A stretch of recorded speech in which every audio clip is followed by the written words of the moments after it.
Good evening, afternoon, night, morning, whenever you find a way to watch this podcast. It is me, Omar from the Burger Popper from Hardware Pod, and this is off season. We're talking off season topics, but I mean, just because there's no football going on, there's plenty of matchups to talk about, and of course, plenty of classics, Black college football classics to talk about too. One of my favorite topics. I joked around with Mike from CFB Campus Tour about him being CFB Campus Tour, me being CFB Neutral Site Tour because I love neutral site games. Call me a soulless promoter of, the dark side of college football away from campus. But joining me is a familiar face, a familiar guest from the podcast, Duane from the Art HBCU. I'm so glad to have you on again. And I know we were talking like it's for our first time talking this new year, already 2.5 months in, way too long. It's always good to see you, Omar. You're right. Been a little bit too long, but of course, since we last spoke, just it hasn't been a lot of football, just the Celebration Bowl since then. And wow, I'm mad that that game is skipping off my tongue. The new Florida Classic between the CIAA and the SEAC that happened as Oh, well the same right. week of Celebration Bowl. So those are the only two games that have really happened since then as it pertains to only HBCUs. But we got the Legacy Bowl coming up this weekend, where it's going to be the All-Star Game showcase for the HBCU seniors that are looking to move on and play pro ball somewhere, not necessarily limited to the NFL, even though the game is backed by the league itself. But yeah, the schedules just came out a few weeks ago. It's about that time everybody's been doing their own analyzation of these schedules. And of course, if you're not looking at just at your conference play, you're looking at your potential matchups and classics, because classics are a big thing within HBCU football. Absolutely. And you mentioned HBCU Legacy Bowl. Excuse me. Mhm. Big All-Star game showcase for Black college football, but there has been other Black college football talent, as we were talking before, to show up in these All-Star games like Davis Richard in the Hula Bowl. I think Howard had a pair of players in the Shrine Bowl, along with Grambling's Sunny Mhm. Anderson. So I mean, just no, I mean the Celebration Bowl and the Florida Beach Bowl were the last two not regular season games, but I guess bowl games in general or postseason games for Black College football, but plenty of action uh in the All-Star circuit in these winter months in Black College football. So it's just good to see. Um I'm excited for the Legacy Bowl. I missed the first couple All-Star games, just being just doing training and stuff. So hopefully I'll be able to head to a restaurant and because I cut off my YouTube TV, but head to a restaurant and check out the Legacy Bowl. With it being on NFL Network, it'll be easy for I guarantee it'll be on a screen at a sports bar. I Almost guarantee. definitely. Oh yeah, Yeah. or do like I do. I always have to go in and bully foot and tell them, hey, turn the game on, stop playing. Yeah, I have no problem doing that. I have no problem doing that at all. Um, so I mean that's one to tune in to for sure. But like you said, Dwayne, these matchups start to roll out. I mean the season is just about 6 months away, 6 months and 5 days away till we get the BX SWAC kickoff between Norfolk State and Florida A&M. So I mean these schedules are starting to take shape. The promoters are starting to find matchups for their classics. And also too, aside from matchups, there's also some juicy offseason kind of content with these classics. One that dropped yesterday. So the litigation for the Southern Heritage Classic came out, and Jackson State is paying a pretty penny to avoid, break the contract slash avoid playing in the Southern Heritage Classic the next 3 years to the tune of $800,000. And like doing research for another piece, like for context, that's triple the payout of the Bahamas Bowl that Jackson State is paying, um, just to get out of these games. So I guess your thoughts on the court decision, Dwayne. And yeah, just any initial thoughts from that fallout. Well, I mean, it's just I don't know if it's necessarily the final, but I'm thinking it's pretty close to the final remnants of the prime era there at Jackson State, where a lot of the decisions that were made by Coach Sanders or influenced by Coach Sanders there at Jackson State, in terms of games that they should or shouldn't play in this particular case, is now coming to, I guess, the ramifications starting to rear its ugly head at the tune of $800,000. I understood the move and I've said this multiple times before in the past, I understood why Coach Sanders made the suggestion of moving the game or getting out of that game because he felt as though that it probably cost the program way too much in order to participate. The problem was the school had just signed a contract to renew themselves within that game just like a year or two prior. So you make those type of moves, things like this happen. So, and my guess is that they were preparing for this. I don't know if they were necessarily paying for almost or preparing for almost $1 million. Well, close to $1 million to be repaid back to the classic itself. But either way, it's a decision made. They got to go ahead and handle it, move on from it, and hopefully, whatever happens from this forth on, benefits them. I know one thing though. I don't know what necessarily the fan base of JSU feels about not being in the Orange Blossom Classic, but I know most definitely the fan base at FAMU has been not well, not even a little bit. They've been very vocal about their decision to move out of the Orange Blossom Classic, and I kind of understand that move as well as it pertains to the perspective of the AD, where she felt as though that the university needed to have more home games. I think they were at one point in time just having 4 per year, and they wanted to have at least 5. And by having that game held in Miami, you're losing out on a home game, and you're losing out on a home game gate. But again, I get the whole traveling to Miami. I've actually made that pilgrimage myself. And excuse me, in what was it? Yeah, that was Coach Sanders' last season at Jackson State. Not knowing that was going to be his final year, though. But yeah, I made that pilgrimage for that game, and I know what type of fanfare that game most definitely draws between those two programs, and it's going to be very interesting to see what that game looks like now with North Carolina Central and Alabama State participating in this matchup. Yeah, I'm glad you brought up the Orange Blossom Classic, which like is another topic we're going to cover, another classic we're going to cover in this time. I think it's interesting the home game point you made, and I guess how like with Florida A&M, like that definitely was a thing. Like I do remember them make them saying that we also have the Florida Classic, the Orange Blossom Classic, and the 4 home games where it becomes not as lucrative a venture. I mean, it's great for recruiting to have the Orange Blossom Classic be in a very light slate in a football hungry America that'll watch anything that resembles a football game on a Sunday on Labor Day Sunday. But the travel and the atmosphere at Bragg Stadium is something that's valued by Rattlers fans, so it's understandable. Another program comes to mind is Howard, which it seems like every other year, which like it seems like they're leaning hard into the HBCU NY Classic, where I mean, 2022, I think they only had 3 games at Green Stadium. It's going to be likely the same case this year, which I don't think they're going to abandon the Truth and Service Classic. The opponent just hasn't been determined because Howard is missing, I think, 1 or 2 opponents because it's a 12-game schedule this year. But they'll only have 3 home games, 3 or 4 home games out of 12 at Green Stadium. So I mean, it's a great opportunity. Of course, the FCS doesn't have bowl games. But it comes at a cost for sure. With Jackson State fans, I guess which you also mentioned too, I liked is I guess the fact that the financials, just like how much it costs like to be in this game, which like an article I've been meaning to read for a while. And I just want to shout out the author. It was an editorial, Donald Watkins actually. It was titled Magic City Classic, a classic ripoff of Alabama State University and Alabama A&M University, which haven't gotten the chance to read about. But there are things too with like the promoters where it's like not a lucrative venture. But I think, I mean, I guess looking back at everything that went into the decision, including the SWAC Classic, which has failed to get off the ground, at Legion Field, which is another topic we'll talk about, Legion Field.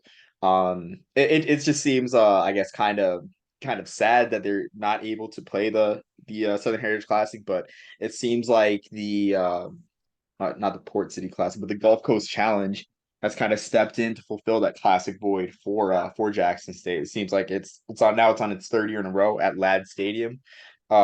Despite all the problems that Ladd Stadium has, it's still going strong hosting classics. So it stinks for sure, but it seems like honestly, I feel like in the end, like yes, Jackson State lost a lot of money, but I guess the administration is I guess benefits from not being in the game anymore. They have a classic still. They have a showcase classic that they play in the Arkansas Pine Bluff. In turn, now is a showcase game that they're lacking. I guess long story short.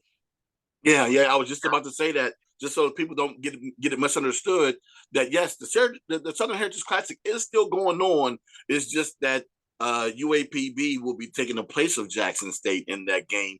Now, how does UAPB travel? I have no idea what the Golden Lions fan base looks like in terms of traveling. Um, but the people of Memphis, I've heard from some people that live in that area that aren't alums of either Jackson or Tennessee State, and they're slightly disappointed because, of course, they've gotten so used to seeing Jackson and TSU playing in that game that they're not that excited about UAPB. So hopefully, the fanfare will be enough to draw the fans that want to come out and still see the game, and hopefully, um, the Golden Lion alums and the faithful will be intrigued enough to travel up to Tennessee to see that game. Now, I don't know necessarily off the top of my head how far of a drive that will be, how far of a ride that will be, but yeah, that this year's attendance will be telling on whether or not they continue to move into that direction with that matchup or not. Yeah, I think it's interesting you mentioned local fans being a bit disappointed because I guess from my perspective, if I had a bowl game slash HBCU Classic in my city, I would love to see different teams rotate out, like how the MEAC SWAC Classic does, just by virtue of that. But I mean, then again, the Southern Heritage Classic was a long-standing tradition, nearly 3 decades of history. So, the tradition aspect, really plays a huge role in it too. So I think that's interesting. But yeah, it will be I guess telling to see, like you said, the attendance for Arkansas Pine Bluff because I think they're kind of on, I wouldn't say a prove it deal, but it's like a short-term deal with the Southern Heritage Mm-hmm. Classic where they can go a different direction.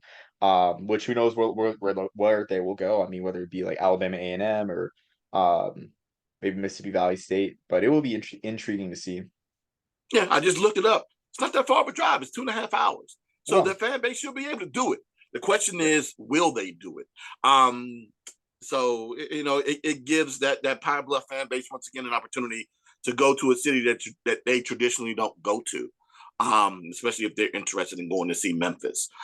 So yeah, I'm most definitely be keeping my eye out on that matchup to see exactly what they do attendance wise and see how that game progresses or not. So that's what I'm keeping an eye out for. Yeah, as will I for sure. Going on to our next topic, and you mentioned the Blossom Classic, and this year they're taking a new direction. I know that's something that I know a lot of us were kind of looking out for. A lot of us college football fans were looking out for, seeing like how this game would move on without Florida A&M because I mean this is part of the lore and tradition of Florida A&M and just black college football as a whole. Uh, I mean, you just think about the great teams with Jake Gaither ending the season in the Orange Blossom Classic. And I highly urge any college football fan, not just black college football fans, to read Breaking the Line. This is a great book about the 1968, I think it's like 67 or 68 college football season.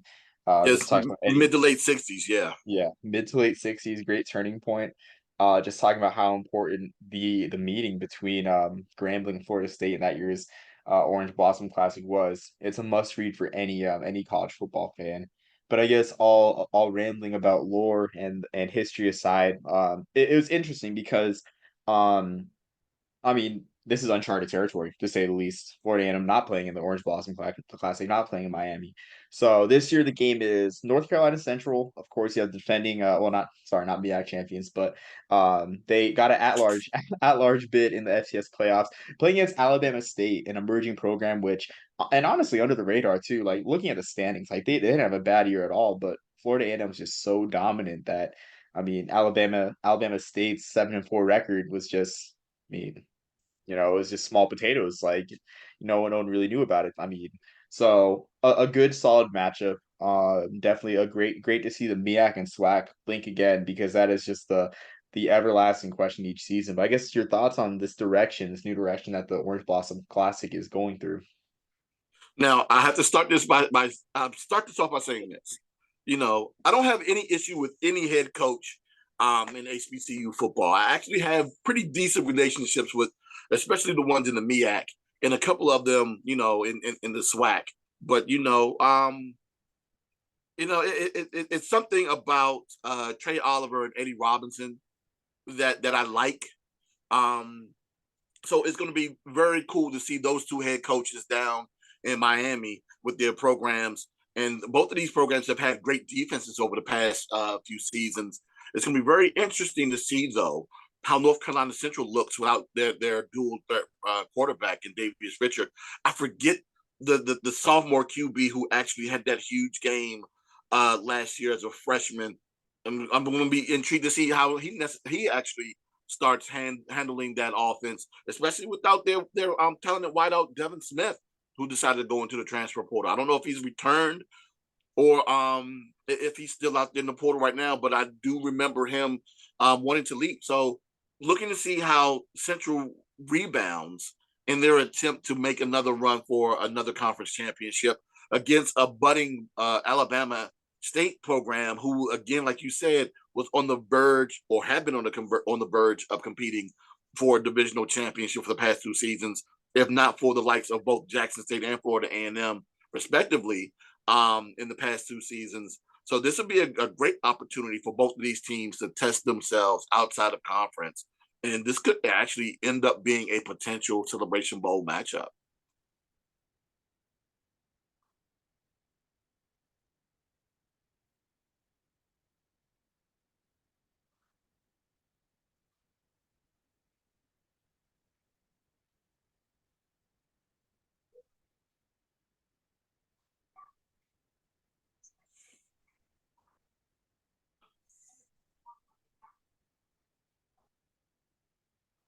Oh, Omar, I'm sorry. I couldn't hear a word you just said for whatever reason. Your audio just went out. Can you hear me? My bad. Yeah, I turned my microphone Oh, down and said it not in a mute. problem. I guess I was saying, yeah, I was saying that, yeah, like, on your point about this being a potential Celebration Bowl matchup, Marcon Banks of HBCU Nightly will be proud of me for saying this, but I mean, I'm excited for what Morgan State has in store. If they can actually field a good offense to go with that defense too. But I mean, as always, the Oh, if they can MEAC's do that, they'll be a problem. yeah. Oh, they will. I think they got the quarterback position. Like I said, Dominique Anthony looked really good towards the end of the season. But yeah, the MEAC's open. I mean, what's new and everything, but the SWAC East looks very, very wide open now with Florida A&M and all the turnover they have. So, Mm-hmm. like you said, I totally agree that this would be a great a Celebration Bowl preview for sure. And I mean that's just a great point. I mean Eddie Robinson. I mean the thing it's kind of sad slash crazy that the first thing that comes to mind with most people, most casual college football fans is he ain't SWAC and everything, but he's building at Alabama State. It's underrated. It's remarkable. I think I don't know if it was in last year's draft class or this year's draft class where they had the corner. I think it was Keenan Isaac that was getting some pro attention and everything.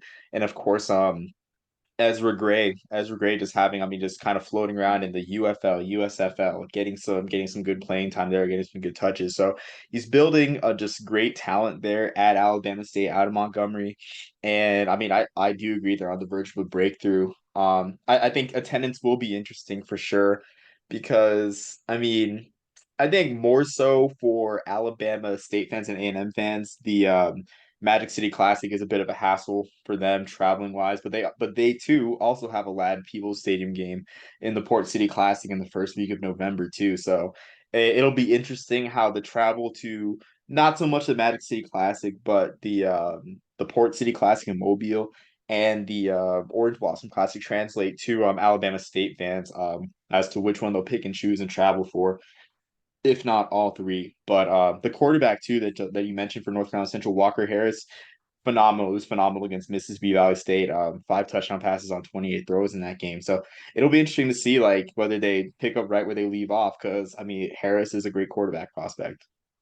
See, as you can see, me being out of the swing of things and then my old age and memory, I'm forgetting a lot of things, but I'm thankful that you're here, Omar, to help me remember. But you're right. Walker Harris had a phenomenal game against the Delta Devils down in God, was that game in Mississippi? I think it was. It was But a either Circle City way, Classic. Silver It City was a Classic. Circus That's right. That's Classic. what it was. Silver City. Yeah, that was a game that they decided to go ahead and sit Davius. Um, yeah, I'd say that was part of their get back tour for 2023. A lot of the teams that they ended up losing to the year prior, they ended up beating. Not the year, well, like years prior, they ended up beating this past season. But yeah, it's going to be very intriguing to see exactly how he ends up playing throughout an entire season. And I believe that playing against that Alabama State defense, if they can go ahead and not end up having rust in terms of starting the season, and if they can get out and play that they normally get out and play the way they've been playing under Eddie Robinson, that they may be able to get us do some fits. Yeah, no, absolutely. I mean, I'm excited to watch it play. I mean, watch it play out, honestly. It's like unstoppable force meets immovable object and everything, Yeah. the classic cliche. I guess a question I want to ask with the Orange Blossom Classic with Florida A&M being out of it. And of course, I mean, this year's kind of was a first year without Coach Prime led Jackson State being in the game. I guess how does North Carolina Central and Alabama State translate to like TV ratings in terms of, because I think more than as I don't want to admit this, I guess more than in-person attendance, I think a lot of the impact of the Orange Blossom Classic being a standalone game on Labor Day Sunday is the TV ratings more than the in-person attendance.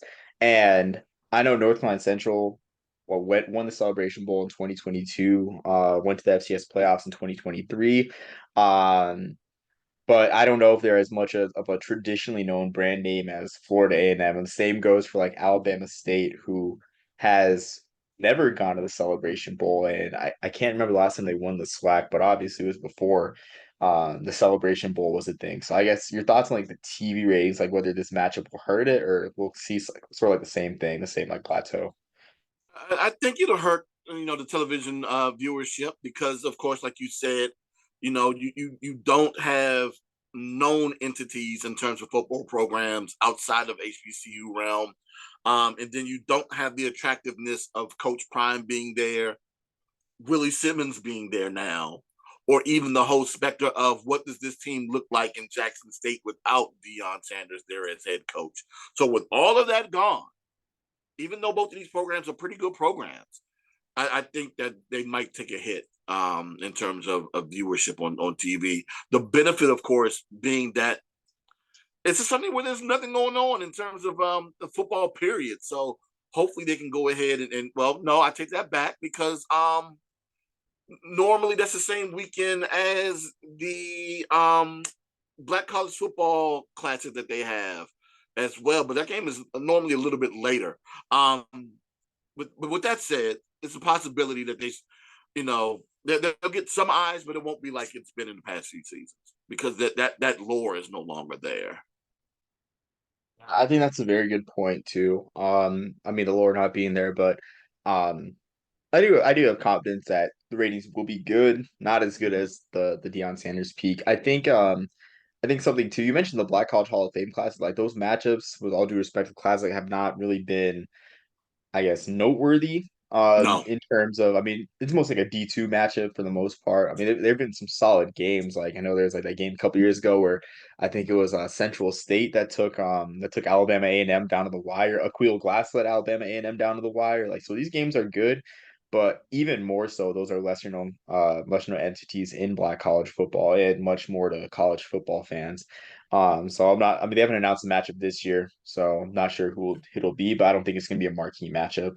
But yeah, I mean that being said, yeah, I mean the ratings, I think they'll still be respectable, and I think that's what's important, really respectable enough to draw a strong gathering and like serve as like a lead in for whatever the primetime game is, which I think the primetime game is LSU USC. So I guess if you can catch people's attention enough before the big heavyweight matchup of the night, like then I guess ESPN and the sponsors will see that as a success. almost definitely, most definitely. Hey, as long as they got content, that's what I was told.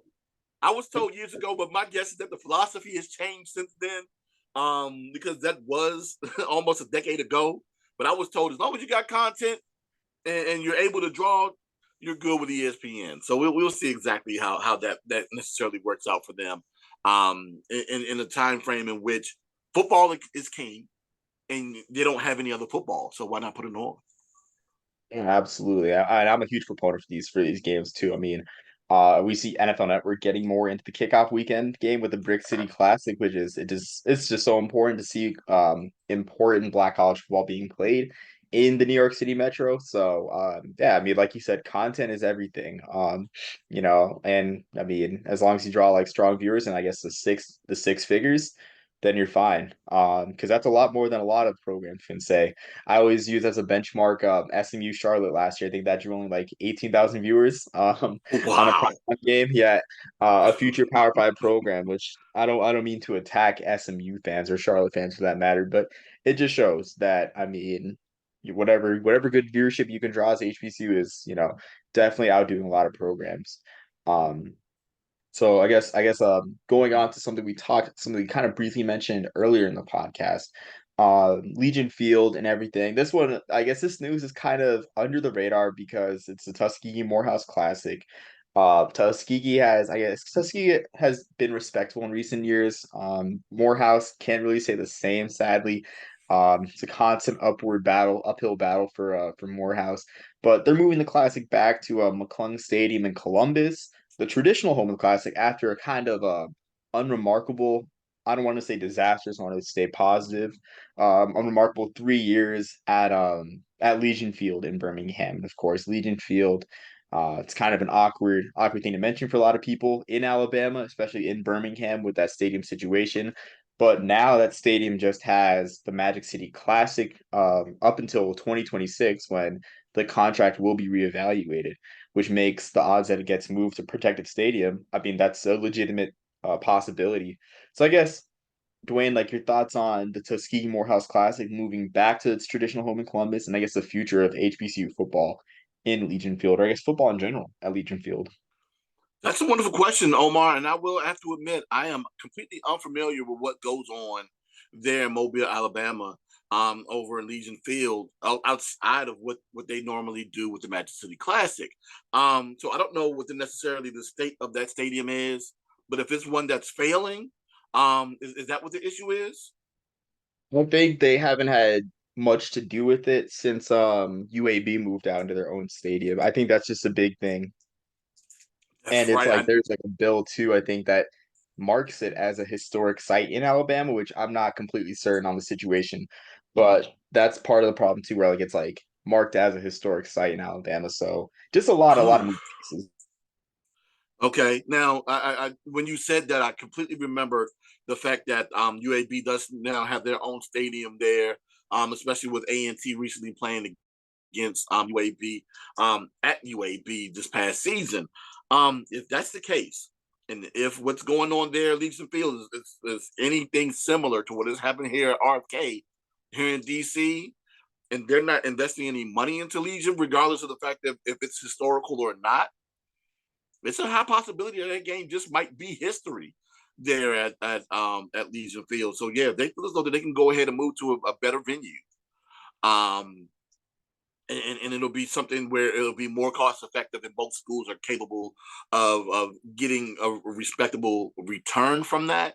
Or I shouldn't even say respectable. I should say a profitable return from it. Because of course that game is a big deal for both programs. They're still going to want to play that game. And they're most definitely going to want to play that game on a neutral site. Um, because of how much that game draws. So if they're having issues at Legion, it's a possibility that they will move on from it, and they probably won't have any more HBCU football in there in the near future. But for that game, the Tuskegee Morehouse, right? For that game to move to Columbus, yeah, you're starting to get the fan bases of both programs that are in that region um, back to Columbus. So, again, that's another thing that I'm intrigued to see exactly how much fanfare that game draws in the state of Ohio, because I'm not necessarily 100%. Columbus, Georgia. Sorry. I'm sorry, Yeah, it's also Columbus, yeah, Georgia. yeah, Columbus, Oh, Georgia. even better for both programs. So yeah, if it's in Columbus, Georgia, oh man, they'll most definitely travel to that game. Yeah, it'll be most definitely a central point for both programs. to go to Columbus and make it there and I guess probably have a better turnout than having to go all the way to Alabama. Yeah, no, I do agree. I think the travel for both schools was even more for I guess to go to Birmingham compared to Columbus out in West Georgia, or I Mm-hmm. guess Southwest Georgia. And just looking at some of these attendance figures just to read them all, like Legion Field, I think it still holds about 60,000. I think it's actually like 70,000. The Yeah. first year, 2021, 6,798 fans.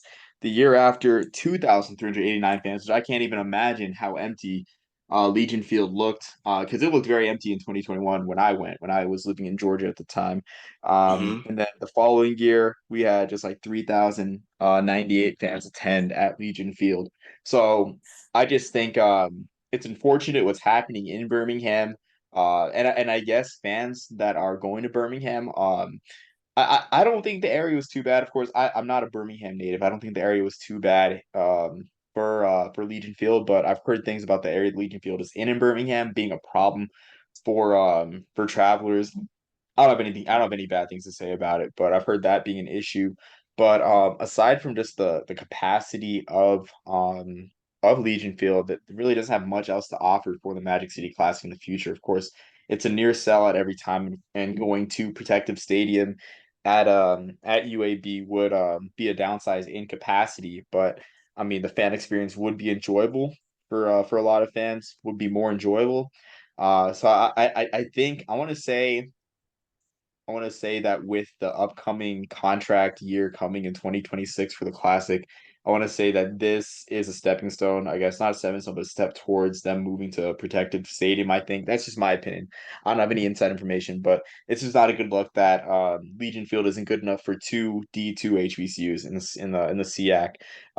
So it just doesn't look good. But again, like you said with RFK, like there's just so much moving pieces. Like, should they tear it down and should they not tear it down? Like, so much that comes into play with that. And honestly, like, a lot of politics at the start of it. I mean, You hit the head right on the missile with that one. It's a lot of politics involved in RFK and being a native Washingtonian. I don't even want to get into that conversation right now. I could probably talk about that for hours. But to your point with Morehouse and Tuskegee, another part of that issue is if that game isn't held in that, if Morehouse isn't playing in either Atlanta or MetLife, the Morehouse fan base is not coming out. You know, that team has been, I shouldn't even say relatively bad. They've been bad for the past decade plus. I know the past 2 seasons, they've won what, a total of 2 games? With their new head coach, Terrence Mathis, hopefully name recognition with Mathis being a former Falcon in Atlanta might bring some fans out. I don't know necessarily how um early they'll start coming out because again, that unfortunately that stench of 2-20 over the past 2 years will still be on that program. So what is that game like? Is that week 1 or week 2 for them? the Tuskegee Morehouse Classic or the Yeah. Howard. That's like I think October usually Oh, if it's tradition. October, okay, Yeah, it's yeah, that's right. October. I completely forgot. It's like the 16th of October, if I remember correctly. If that game is then and they're able to be competitive, then I think that Morehouse fan base will be willing to at least travel to Columbus to see them play against Tuskegee, or just even hang out with the Tuskegee alums. Yeah, that's a good point too. Just with how downtrodden this program has been. Um, but I mean, I guess they always seem to bring their best against Tuskegee. Like they've been competitive to some degree, even winning in 2021. The game I was at, just looking back and looking at this box score, I just remember just brings back memories of the gritty performance by Ernest Davis, 30 carries, 106 yards. Wasn't pretty, but you don't get running backs getting 30 carries in a game anymore. So it was really nice to see. But yeah, like yeah, I think that's interesting too. I mean, I'm not as familiar, of course, with the Morehouse fan base for sure. I mean, I know about their lack of success, but I think it's interesting too. Does that mean like that most of their fan base is centered in New York? I guess most of their alumni base is in New York. Or Not Yeah, I mean, necessarily so. I mean, they have a huge alumni base here in the DC area, but they just wouldn't turn out for that game against Howard. Um, so when they used to have that game in RFK, and when they had it one year in Audi, they just didn't show up in the numbers that people anticipated them showing up. They probably showed up what the numbers didn't surpass 16,000, but mm, they would get 30,000 plus in MetLife. So I was always intrigued by why that was the case. Um, so and just talking to those fans, and a lot of them that I do know that are here, they're just like, yeah, they don't like going out to see that team play, and until they're capable of winning, and they can't even tell me necessarily for those who are not necessarily the football fans but are alums of Spellhouse, yeah, they can't tell me the last time that Morehouse has had a winning program. So yeah, they're like, unless we hear that team is winning, I'm not reaching out to go see that game. yeah, I mean, I did not know that. I hope things get better too. I mean, I guess a Yeah, I'm lot of telling on schools. you, Morehouse, and I'm telling on you, Spellhouse fans that I know. Yeah, alums. I'm telling the world how the conversations that we've been having. Yeah, that's how y'all feel about your program. It's sad. It's messed up though. Yeah, I mean, there's certain programs that like I guess you can put out bulletin board material. Like that's a term that I'm using now after having some strong words for Delaware, and that's what my guest at the time, John Glad, said it was bulletin board material. There's some programs that were like bulletin board that you can put out bulletin board material and just stay on the board. Like no one's gonna come and erase it or respond to it. Like especially like Delaware State, like I found like the first Delaware State fan I found on Twitter. It was like some account like it was like DSU fan or something. I had like 12 to 15 followers, and I was just amazed, like because I had asked before, like, hey, like just an open flyer. Anyone know any Delaware State fans? Nothing. And then this person appeared out of the woodworks, and I'm like, this is great, like because I've been supportive of Delaware State. I've been hoping for their rise for a long time, but yeah, some programs just won't respond to bulletin board material. I don't like providing it, but sometimes it's just reassuring to know that no one's going to get all hot and bothered about it. Well, um, because in most cases they know it's true. And I feel bad for programs. God, you know what? Yes, I'm going to call names. I'm calling names. I feel bad for programs like Delaware State, like UAPB, who actually had a run a few years ago to a conference championship game during the spring of 2021. Mississippi Valley State, those teams that have just unfortunately been cellar dwellers for a very long time, and their fan bases just don't seem enthused anymore, and they're just begging for a winning program, and I would like to see them be a little bit more competitive than what they have been. But until that happens, man, that's what happens. You get bulletin board material that just becomes evergreen. Well, yeah, I mean that's a good point, honestly. Especially like you mentioned Mississippi Valley State. Like, I mean, I think that's just more so just a systemic problem for them. But like looking at Yeah. their non-conference schedule, like three road games, like they don't really get like non-conference because I think like one year or two they even had to travel to Delta State. I think Delta State, like a reverse paycheck game or a D2 program, I think gave them some pay and whatnot. Which it's sad and like I mean, I hope for the program to reemerge and everything, but you just mentioned like a lot of things too with like MVSU, which is why it's just unfortunate with the Chicago Football Classic, which I know that Oh, a what lot of happened with them last MVSU, year? Yeah. yeah, I mean they show out to that, but and even then like that even got airtime on local channels too. Because I remember I was in New York for Jackson's wedding and I was looking on YouTube TV and sure enough there was Mississippi Valley State, Central State on the local channel, but I guess with that going the way it did, looks like they won't have that as like a showcase, like even the exposure that came with it. Because I think it was an HBCU Go production. Yeah, I think it was HBCU Was. Go production. Mm-hmm. Which it's just great that they can syndicate that to local channels because even for me, like I didn't know that. Like, I mean, I was flipping channels. I'm like, that's what got me interested. Like more, I mean, more interested in it. Just in being on local TV because I knew that Grambling Hampton was on local TV that day, but or not local TV, but on TV that day. But seeing Mississippi Valley State as an option too, like seeing them be visible, I think it was great for that program. But yeah, I guess to go back to your point, yeah, like a lot of this bulletin board material just doesn't get responded to, and it's just sad because you just get to such a you get to such a level that I mean, it's just like you say, it's just the normal. You just don't really care, honestly. Yeah, I hate to see fan bases get complacent. Um, and unfortunately, there's certain fan bases that just have been that way, and and starting to watch others slowly become that too is also dreadful too. So, I know that wasn't necessarily a topic of discussion for tonight, but I know that we went that way. But it most definitely is a reflection on what programs end up playing against one another in these out of conference HBCU showcases every year. Um, but but Tuskegee Morehouse is most definitely an in conference matchup in the SEAC that happens every year, so they're going to have that game regardless.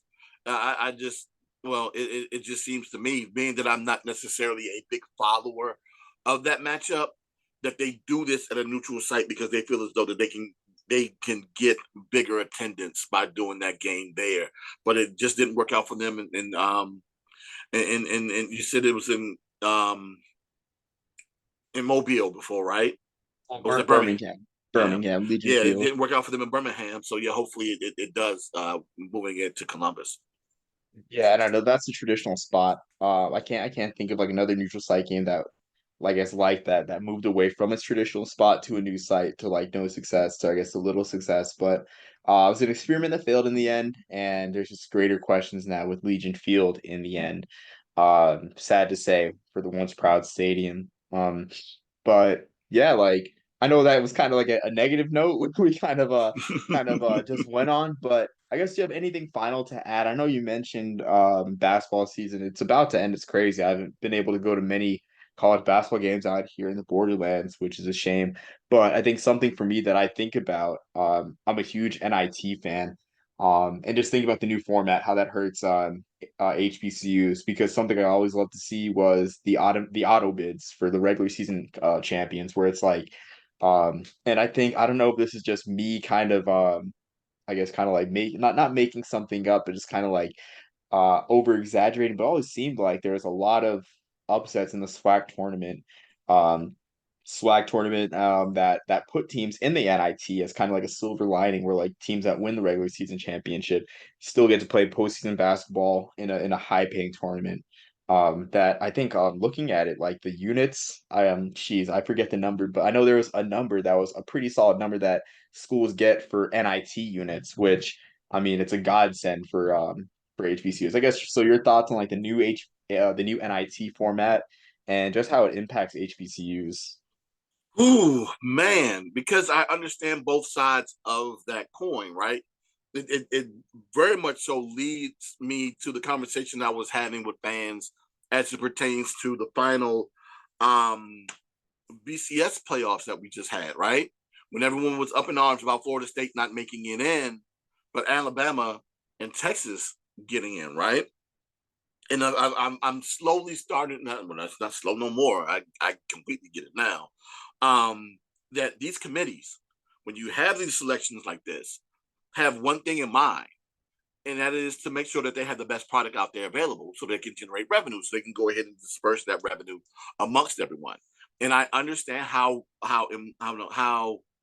big of a deal it is for HBCUs that participate in that game to get that money. But I also understand with the NIT committee coming up with this new initiative to go ahead and have the best teams in there because they want more eyes on their tournament.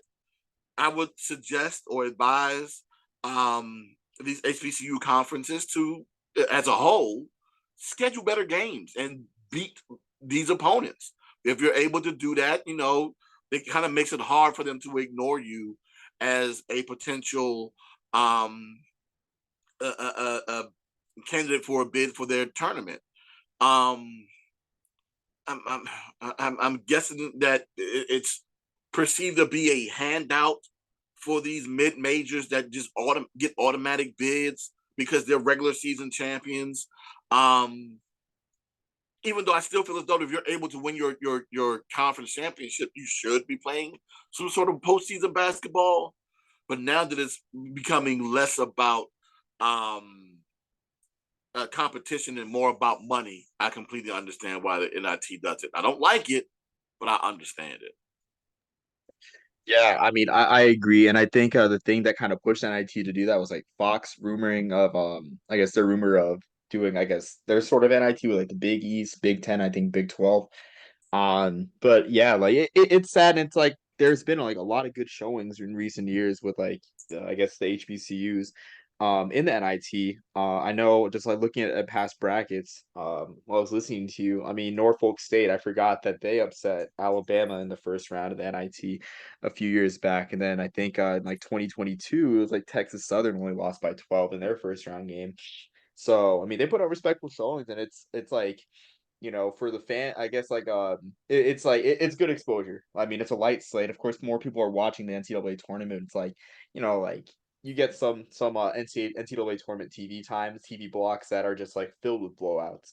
So what is there to watch? What interesting basketball is there to watch in an NIT game?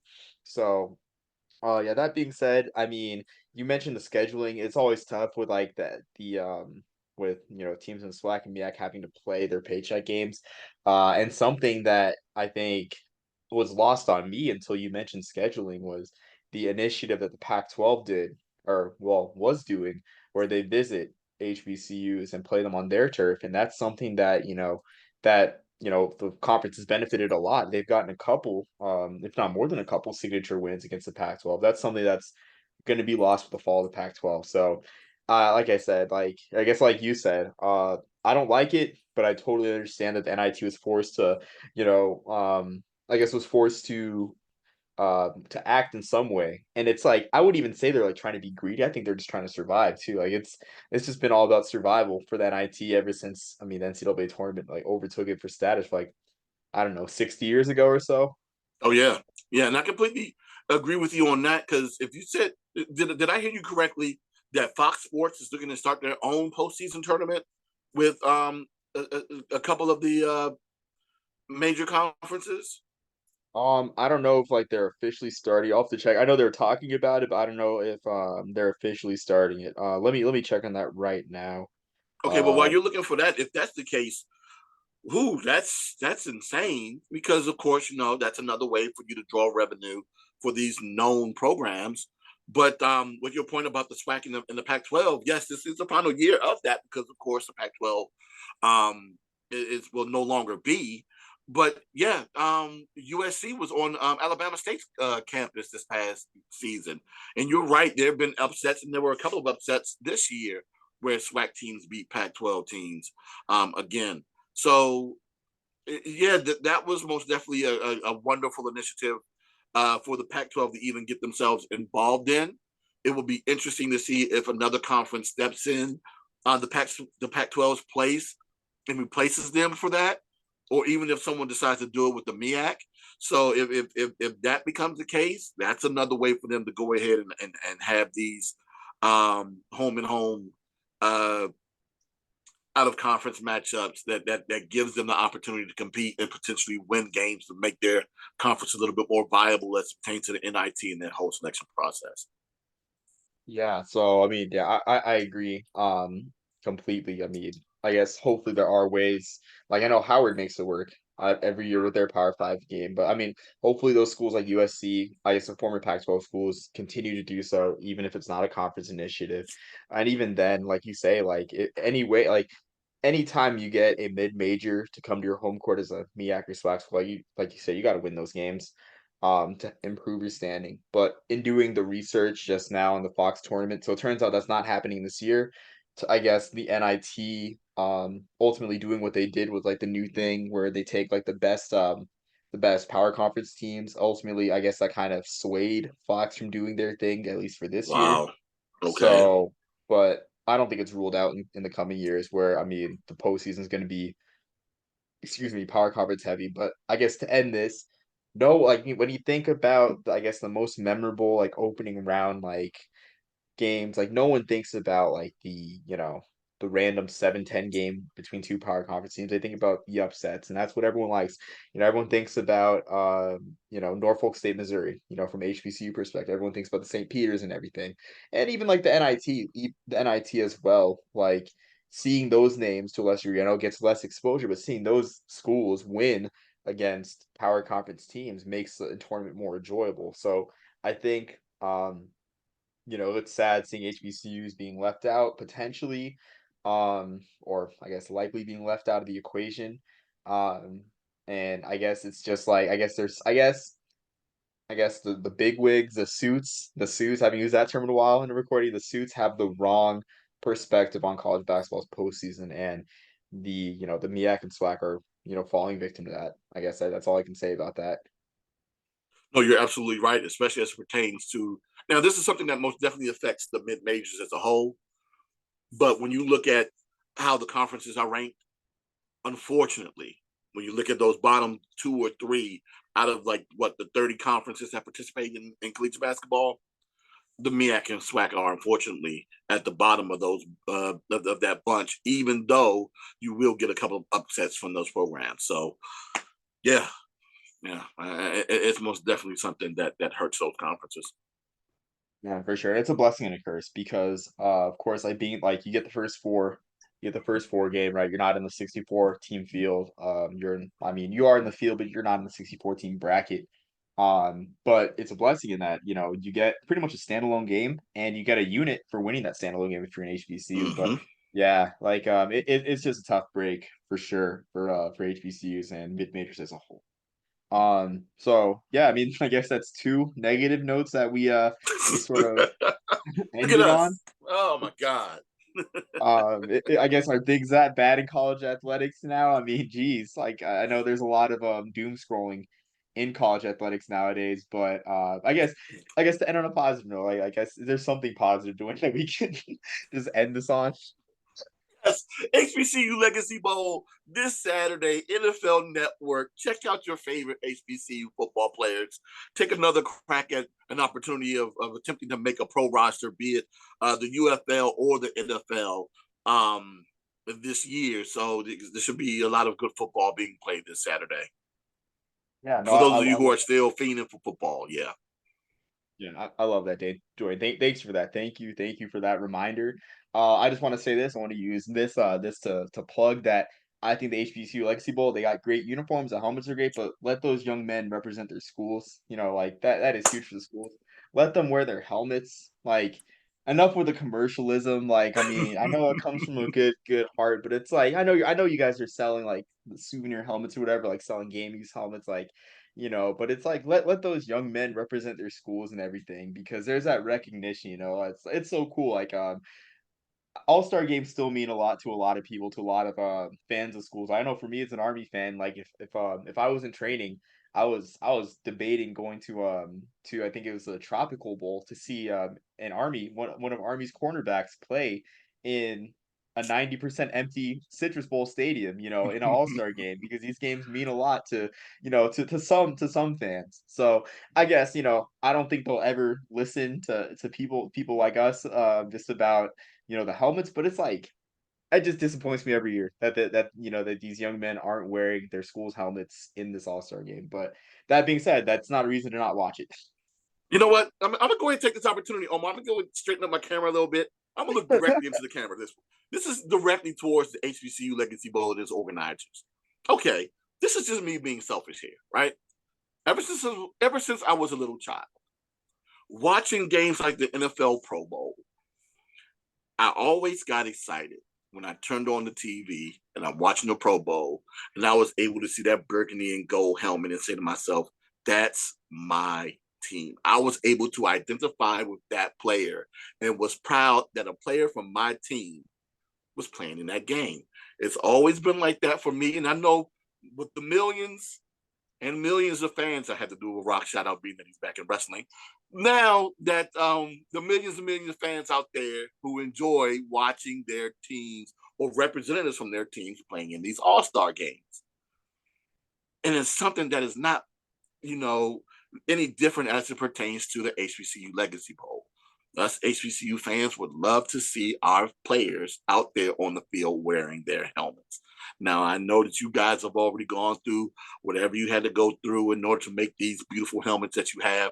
They're great helmets, mind you, nonetheless. Let's not get that lost. But for fans like myself, and there are a lot of fans like me, who whenever they turn on that game, they say, "Hey, that's that gold helmet of A&T. Oh my God, that's that metallic gold helmet of of Alcorn State. That's that orange helmet from FAMU. That's that maroon helmet of Central." We love seeing our helmets out there, and we love rooting for our players. And it kind of makes it a little bit harder when we have to look for the number. Hopefully, they even have their number, because there's going to be a bunch of guys wearing the same number, or who wore the same number, who wear something different when they get on the field. So instead of us just looking for the nameplate, we love looking for that helmet and identifying and saying, "Hey, that's our guy." So hopefully 2025 HBCU Legacy Bowl, that's going to be the hashtag. Let them wear their helmets. Let them wear their lids. Amen. No, I completely agree. When you straight the camera, I thought you're gonna do a Mad Dog Russo, get all close and everything, all the theatrics, all the pointing, everything. Which that gimmick's just so ridiculous. I can't help but laugh every single time. Every single time I see it across my timeline. But it makes me feel that way because when I think about it too, when like you're just talking about like seeing your school, like looking at the other All-Star games, like yes, the Shrine Bowl has their initiative with the MIAC and SWAC, but like that extends to two or three players per conference a year, Mm-hmm. if that. The Hula Bowl, I mean, they invite HBCU players, but it's like, I mean, it's again not that many. So it's like, you only get like a few opportunities like to see black college football players shine in the postseason. And I still see these games as not showcases for pro scouts. I see them more as celebrations. And I know we live in an NFL centric world, but this is celebrations of college careers in my eyes. Where like you celebrate the schools themselves. Like this isn't guys getting an opportunity to show up the pro scouts. This is, you know, your school did bad this year, but you have a guy in an all-star game, and that is just something that, you can hang your hat on, celebrating someone's career. So that's just my opinion as a college football fan. Like, and it just, the helmets are great and everything. The uniforms are amazing. But again, like you say, like let the hashtag let them wear their lids. Let them wear their lids next year, Legacy Bowl, and hopefully our cries will be heard next year. I'm gonna make sure I get a clip of that and post that so they can see that, most definitely. But not only is it a great tool um, for the players, but it most definitely is a promotional tool for the institutions as well, on NFL Network of all places. So it's a great way to advertise these schools, and we already know that throughout all sport, doesn't matter if anyone watches that sport played and they see that team and they identify with that team, it makes them more connected with that program, regardless of what program that is, especially if that player is doing well. And if they're doing well on the stage of NFL Network, it's another way to market their institutions and their programs. Yeah, no, absolutely. I mean, just exposure. It's free advertisement, like you said, the Flutie effect in full force for the Mm-hmm. HBCUs in this game. It just makes it harder for them. Just not seeing them easily available. But I guess that's a better note to end on for sure. I enjoyed that. Dwayne, do you have anything to plug? I'll let you take this time to plug your platforms and everything, and anything else you want to advertise. Well, as always, you can catch me on social media at the Yard HBCU. And of course, I'll be doing things sporadically during the off season for herosports.com as it pertains to HBCU football and the FCS level. So just keep an eye out for that. And then, of course, keep an eye out for the things that I do on social media. Absolutely. I mean, Dwayne's a great follow at the Yard HBCU. And I love his work with Hero Sports on the week by week projections of Black college football. It's just a great prognostication for the week, and just I mean, you cover all the schools too, because I mean, there's some diamonds in the rough each week that end up happening. Like something like I randomly think of is looking at like Delaware State, Central Connecticut State, like from last year. Like that was one of the games of the year, and who would have thought? I mean, of course, you cover it beforehand, so no game is missed with Dwayne in his coverage, and it's really great coverage for Hero Sports. And of course with his other podcast, I think you said it was like it was a clown. The clown was it the Clown Sports Oh, Network or I also make appearances on the Klown Times. That's Klown with the KLOWN. You can find that on YouTube as well. I'm also the HBCU correspondent with my man Scott Brooks. I'm sorry, Scott Burks. Oh, God, that was an old throwback there. Scott Burks of Clown Times over there on YouTube as well. Yes. yeah. So I mean, I really admire the work you do, Duane. I mean, and I hope that the audience that I have, small audience I have, gets to see that as well. But yeah, like again, always a pleasure to have you, Duane. There's still so much to talk about in this off season. I'm just glad we're able to cover some of it and provide our perspective on it and some lively conversation on it. So thanks again for joining, Duane. I know it sounds like a broken record, but until next time, everyone, just keep on the lookout for just I guess sporadic off-season podcasts and whatnot. Check out Duane's work. And until next time, everyone, I'm Omar, I'm the Burger Popper, and peace, love, and soul.